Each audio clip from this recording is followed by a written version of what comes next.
ರೈತ ಬಾಂಧವರಿಗೆ ಪ್ರಗತಿ ಚಾನಲ್ಗೆ ಎಲ್ಲರಿಗೂ ಆತ್ಮೀಯವಾದಂಥ ಸ್ವಾಗತ. ಇಂದಿನ ಈರುಳ್ಳಿಯ ಮಾರುಕಟ್ಟೆಯ ಬೆಲೆಯನ್ನು ನೋಡಿಕೊಂಡು ಬರೋಣ.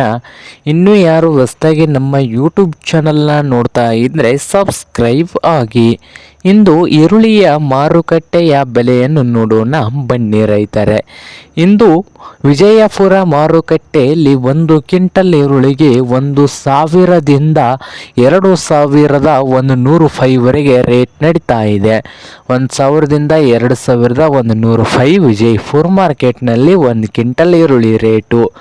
ಹಾಗೆ ಬಾದಾಮಿ ಮಾರುಕಟ್ಟೆಯಲ್ಲಿ 1,100 ರೂಪಾಯಿದಿಂದ 2,000, 1,100ದಿಂದ 2,000 ಬಾದಾಮಿ ಮಾರುಕಟ್ಟೆಯಲ್ಲಿ 1 ಕ್ವಿಂಟಲ್ ಈರುಳ್ಳಿಯ ಬೆಲೆ ಇದ್ದು, ಹಾಗೆ ಚಿಕ್ಕಬಳ್ಳಾಪುರ ಮಾರ್ಕೆಟ್ನಲ್ಲಿ 800 ರೂಪಾಯಿದಿಂದ 1,900 ಚಿಕ್ಕಬಳ್ಳಾಪುರ ಮಾರ್ಕೆಟ್ನಲ್ಲಿ.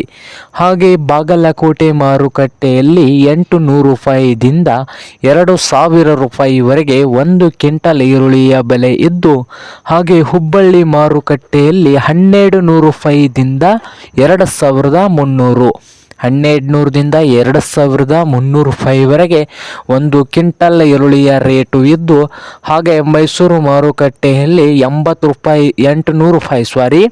800 ರೂಪಾಯಿದಿಂದ ಹಿಡಿದು 1,800 ಲಾಸ್ಟ್ ರೇಟ್ ನಡೀತಾ ಇದೆ. ಹಾಗೆ ಮಹಾರಾಷ್ಟ್ರದಲ್ಲಿ ನೋಡೋದಾದರೆ ಕೊಲ್ಹಾಪುರದಲ್ಲಿ ರೇಟ್ ಬಂದು ಹೈ ಇದೆ ನೋಡಿ ರೈತರೆ, ಹೈ ರೇಟ್ ಇದೆ. ಅಂದರೆ 500 ರೂಪಾಯಿದಿಂದ 2,800 ನಡೀತಾ ಇದೆ. 500 ರೂಪಾಯಿದಿಂದ 2,800 ಮಹಾರಾಷ್ಟ್ರದ ಕೊಲ್ಹಾಪುರದಲ್ಲಿ 1 ಕ್ವಿಂಟಲ್ ಈರುಳ್ಳಿ ರೇಟು ಇದೆ. ಹಾಗೆ ಸೊಲ್ಲಾಪುರ ಮಾರ್ಕೆಟ್ನಲ್ಲಿ 3,200 ರೂಪಾಯಿ ಹೈಯೆಸ್ಟ್ ರೇಟ್ ಆಗಿದೆ. 3,200 ರೂಪಾಯಿ ಹೈಯೆಸ್ಟ್ ರೇಟು ಸೊಲ್ಲಾಪುರ ಮಾರ್ಕೆಟ್ನಲ್ಲಿ 1 ಕ್ವಿಂಟಲ್ ಈರುಳ್ಳಿಯ ಬೆಲೆ. ಇದು ಇಂದಿನ ಈರುಳ್ಳಿಯ ಮಾರುಕಟ್ಟೆಯ ಬೆಲೆ ಆಗಿದೆ ನೋಡಿ ರೈತರೆ.